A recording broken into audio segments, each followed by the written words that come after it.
Hello and welcome to Open Hybrid, everyone. I'm Rina Valentin, your host of Café con Leche for the next hour, coming to you from Chari Executive Suite, inviting you to get social with us online, that is. Tweet us and follow us on Instagram at BroxNet TV and like us on Facebook at Open BroxNet Television. And of course, while you're there, follow moi on Instagram, FB, Twitter, Insta Stories, and LinkedIn at Rina Valentin. So our first guest is a veteran music executive and publicist. She's the first African-American woman to be named Vice President of Publicity and Press Relations at Interscope Records, Polygram Label Group, and Universal Island Def Jam Music Group. She's been credited with launching the music careers of icons such as Queen Latifah, Salt-N-Pepa, Curtis Blow, Freddie Jackson, that's just to name a few. And she joins us today to discuss acquiring the story rights of legendary fashion stylist and creator of Ghetto Fabulous, Derek Kahn, the visionary stylist, to music fashion icons Mary J. Blige, Lauryn Hill, Pink, and Aretha Franklin. Here to share more is veteran music executive and publicist Beverly Paige, who is going to give us the inside. Hello. Hello, thank you for having me. Thank you so much. Thank you for that wonderful intro. Welcome, welcome, welcome. OMG, Beverly Peach. Yeah. So, I do, on a more lighthearted basis, right? Meaning I like to joke around and so forth, but I want to acknowledge him and his transition first, because it's fairly recent. He transitioned in 2019. I know he was a dear friend of yours. And prior to getting on air, you started sharing with me how you guys had discussions about this. So it isn't a thing of you going, okay, now I have a story that I can capitalize on. So let's talk about that. Right. Because Derek and I, and we go back where Derek and I met, where before I even met Derek was really becoming, you use the term becoming. He used to hang out with Keith Haring, Andre Talley. He was a club kid when he came here from Trinidad. And he would always be he was into fashion. And as I mentioned, he came over to the US and he said, what will I do? Because he was always reading Vogue and Harper's at home. He became a salesperson at high-end stores. And that kept you around clothes, fashion, and style. And from there, when he came from, that was DC to New York, he became a club guy. Nice looking, real slim, good looking kid. And he would hang out at the clubs. And there he met more people in fashion, the Garage, Studio 54. Leon Andre Talley introduced him to Patrick Kelly. And he was doing things, dressing Madonna's dancers. He wasn't a stylist. He was just someone that hung out at the clubs and liked clothes. And there was a dear friend that I had that met Derek, and they would hang out at the clubs, Jimmy Hester. And he kept saying, but you have Salt-N-Pepa. I'm going to bring someone up to see you. He's not a stylist, but I think he can work with you. Derek and I hit it off. Everything was fabulous, and this is fabulous. And I kept telling him Salt-N-Pepa, and they were my icons. Wait, well, Salt-N-Pepa, I'm a Salt-N-Pepa fan, so I'll say yes, here, and yes, and they had. And it's so interesting, I said to Derek, everything I would say, Derek would finish the sentence. I said, they have to always be dressed for my close-up. I said, they are fabulous. They are queens from Queens, all up in the magazine, and they're hip hop. So just give us, just to share it with our audience, because I know Salt-N-Pepa, and I want to see that was in the 90s. I'm just trying to give everybody a timeline so that they understand how far back we're coming from. So we're going now from the Derek, I'd say 88. Now we're going into the 90s. Okay. Because Salt-N-Pepa then signed a major deal with the Polygram Group. And they came and even into, Salt-N-Pepa, no. I said, these ladies are stars. they can have, and they already had the portfolio. So, and the record they were bringing, that's the one they did the song with In Vogue. It was massive. And I said, okay, so let's put together, and I had free range. I mean, the budget was there.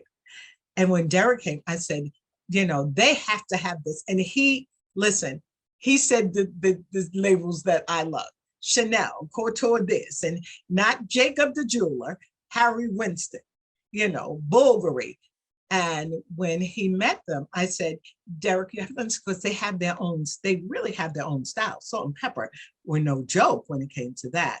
But I knew in the heart of hearts that they would be able to work, that they would love him. And he did. He told, and the things he used to tell her, he said, listen, he said, it's not just going, it's showing up. So you must show up. And he draped them in diamonds. He went to Chanel. He worked at some of the houses. Remember, he was a salesperson. Right. So they knew him, but they didn't know him this way. Right. I know, it's so exciting. We don't have all the time, right, in the world to go through the whole trajectory, but we do have to give everybody a little snippet of this. Okay. This roller coaster that you have rights to in storytelling, that you're going to eventually have on television, right? Listen, we're looking for the big picture. Raina, I'll break it down this way. So let's just you have Derek, this young man from Trinidad, comes here to the United States. He's not a stylist, but he gets entree into all the boutiques. He has, and I was thinking before I came, I said, do you know, Salt and Pepper, the Grammys, he styled them. Right. Little Kim, the Grammys, he styled her. Eve, the Grammys, he styled her. And Miss Mary J. Blige, that leopard iconic outfit that's in the Anna Wintour Museum, that was Derek. And he took from there, Andre and the people at Motown, people that loved him, everyone started calling for Derek. And at that time, I think Salt and Pepper were leading labels. So and we were just still friends, but he worked with Aretha Franklin. Now, the industry, we're moving on the industry, and things change. He was making over $1 million a year, based on the, clients, and the record companies we had that kind of money. Right. Then everything changes, Napster, and then you have the artists actually had their friends that would style them and whatever. And one of the key things, Derek came in and just took over that way, because fashion, although so important to music, the fashion people weren't looking for hip hop artists. Right. See, Derek opened that door. And all of a sudden, everything changes. And everything changes. The money isn't the same. Derek isn't getting the accounts, but he still has entree into Harry Winston. He can go to Bulgari. He can go to Tiffany's.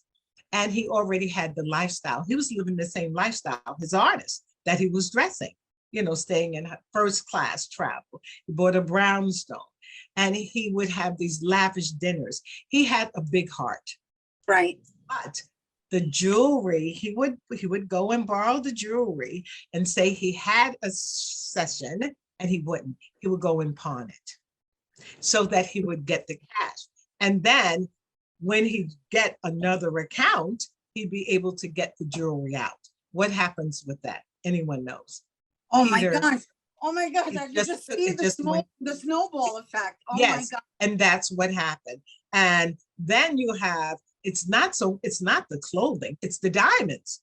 Right. And people, they're calling, he's not answering the phone. He's telling them I'll be there. And I had no idea. Then I get a telephone call from a young lady at the Times. It's about Derek. My sister tells me it's about Derek. I said, oh, everyone wants to talk about Derek. So when she says to me, do you know? She says, Derek Khan. I said, yes, he's so fabulous. She says, he's going to jail. Oh. She was at the sentencing. I said, excuse me? And I'm mouthing to my assistant, the hell? And she said, oh, he was convicted of this. And I get off the phone, and then I find out the diamonds. The young lady at, I think it was Goldstein. I'm not sure. Well, it's okay if we don't name him, right? Because we're not going to have all the time in the world, and I want our audience. But he was arrested. He was arrested. He did how 2 years in jail, right? Yes, on Rikers Island, Oh while he was on television on the Top Model show. He said they had to keep him in solitary. So, and when he came out, he was deported. Right, back to Trinidad, and then he went and created another listen, another design style. yes, right? He was doing he something went with Lola. Was it Lola? Lola. Lola. And then, Lola. and then right, and then Lola flew him to Dubai, right, which is where he was designing jewelry, right? I Yes. read his whole Yes. bio, Yes. and I want to give our audience a taste because I want them to understand that this man went from like rags to riches. No, because he was arrested even before he got Yes, arrested. he had, for that yes. one. And that one, and he never told me that until years later. He was saying, because of a card. That was such a small thing. And, and I said, oh, he used a credit card and they would, that kind of a scam. And then, he said, right, no, but the point really I'm trying to allude to is like, right, you never really know a person, but he ended up, unfortunately, he transitioned in 2019 due to COVID. However, it becomes a question of behavior of like, wow, why couldn't you just cut back on your budget, right? Why, the deal in that energy field of like, oh my gosh, like worrying and creating that anxiety in you. It's really questionable. I'm like, but you know what? I think, that? I really think that Derek was living in such excess that it didn't seem that way. You understand what I'm saying? He was always around celebrities. And he, the young lady at the PR person for Chanel, she said Derek was just such a charmer. It was nothing ever wrong. And he never wanted you to feel as if he couldn't give you. So when he's doing the jewelry with the money, it's so that he can continue that lifestyle, not only for himself, but to take you out to dinner. Right. Go to travel. That's what in the process. And that's what happens. And when he goes to Dubai, they have him design jewelry. Right. And he was saying he never thought he'd see a piece of jewelry again. But he designs jewelry. Beverly. And it's such a story. And then he's on Piers Morgan. They do a day in the life of Derek Khan. He becomes a mega star again in Dubai. In Dubai. But one of the things, and I said, even with this story, to really tell it, because there are all those intricate things, whenever he and I would talk, I said to him, why didn't you ever say anything or get in touch with people? He was, and a lot of people know, he said he was really embarrassed because there were people that befriended him, people that trusted him. He said, you trusted me and you gave me this break, and but that happens, especially in hip hop, it's always something, Right. We're out of time, and I know. No, but I'm thank you. I want you to sum it up, because I want people to understand why we're even having this conversation. Derek was the creator of Ghetto Fabulous. He put together fashion and hip hop. Would never have happened at that time without Derek Khan, because the fashion industry wasn't going after those hip hop artists. He created that Ghetto Fabulous. That was his term. And from there, he just built it, where actually opened the door where stylists, especially those of color, were able to get that kind of, access. So his whole story is one of really creating an image. And people now talking, they say, well, I did that. It's really to let people know and to see what his life was. And he really didn't, and how he contributed to the industry, not only music, but to fashion. Because some people say, oh, is it a fashion story or is it music? It's both, Raina. He pulled them both together. And the story is so intriguing, controversial, but it's so interesting. Well, we're here wishing you luck on whatever path you choose to go, be it a series and or movie. I know I'm definitely going to see it. And we're very grateful to you for bringing the initiation of the entire possibility in creating this here to us on Open. Beverly Paige, everyone, long time dear friend of Derek Kahn, and again, she's acquired the rights to his story, and we are looking forward to seeing how this all evolves. And once again, Beverly Paige is the veteran music executive and a publicist, and if you're interested in learning more, you can visit her on LinkedIn at linkedin.com Beverly Paige, and you can also check her out on Instagram at Paige Maker without the E after the okay, right. All right, we have to take a quick break, but when we return, we'll talk about the 4th annual Afri Bembe Festival happening at the Caribbean Cultural Center African Diaspora Institute. So don't go anywhere.